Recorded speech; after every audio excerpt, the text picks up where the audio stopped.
Sandra, have you ever tried using water-soluble wax pastels? Oh, what, Tara? Have I got no privacy anywhere? I'm in the bath. This is where I have private time with just me and my crayons. And I prefer these. Look, they are so clever. Splish, splash, I was taking a bath. Boom, boom. So I have two types of water-soluble wax pastels. I've got the Neocolor II, you might have heard of those, and probably less well known, Lyra Aquacolor. Now they're fairly similar. I would say Neocolor II has the edge and apparently a lot more light fast, but these are a little bit cheaper. So it depends if you're just going to use them in the sketchbook or not.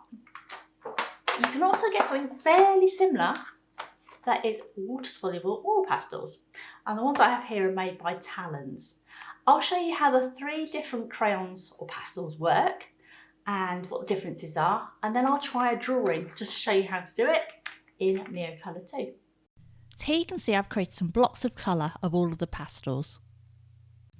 And then just a quick smudge test to see how well they blend with a finger. And as you can see, the Talens water-soluble oil pastel blended the best that way. Lyra Colour and Neocolor II don't blend that much just using your finger. So then a little test blending with water, and as you can see when I apply it to the Talens, I think it's quite patchy, it doesn't blend that well. The Lyra colour blends okay, but I think the Neocolor II responds much better to water. It's much sort of richer, and it almost gives a feel of like gouache, I think. And now I'm applying a bit of yellow to the bottom row, just going to test how well the two colours can blend together. And as you can see, the Talens blended really well just using the finger, no water.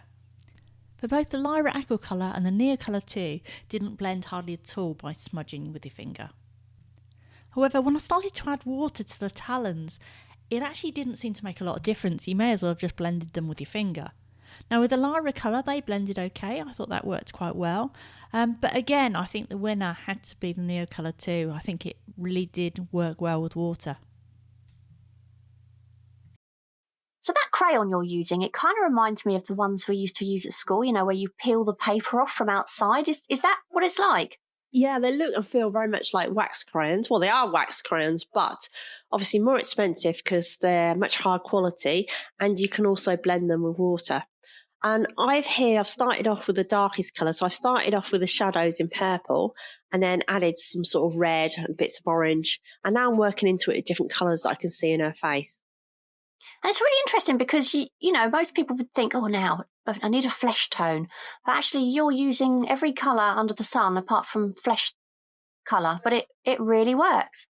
Yeah, I mean, I like to look and, you know, see what sort of tones in there because there's all sorts of mixtures and tones in skin. And she had a sort of real nice glow on her. So I think the orange really worked for that.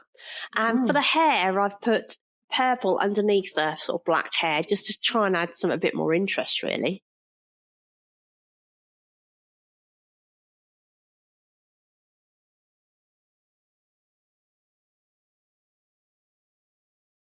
I can see you've turned your crayon up the other way for the eyes. Why is that?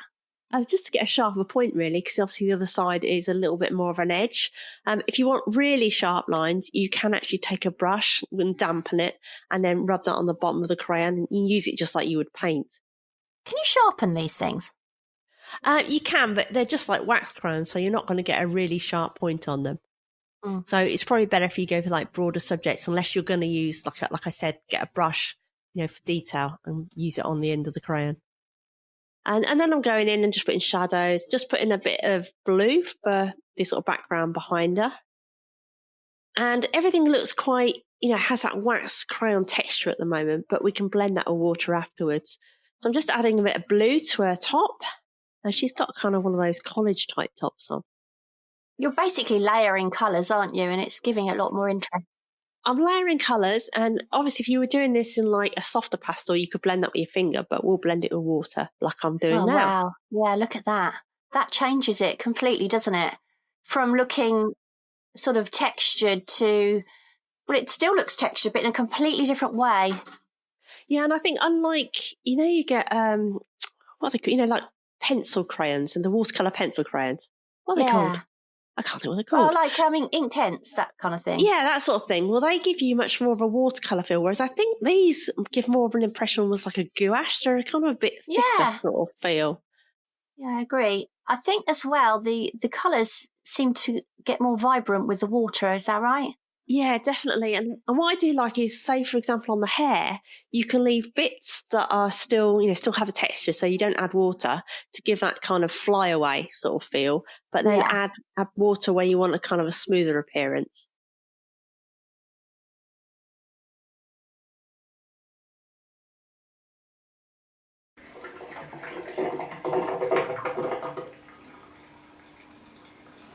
Why not check out our previous videos, and don't forget to subscribe so you never miss your Art Kick Sunday. Meanwhile, you can check out our podcast and find the creative challenges we have coming up at www.kickinthecreatives.com. Back soon.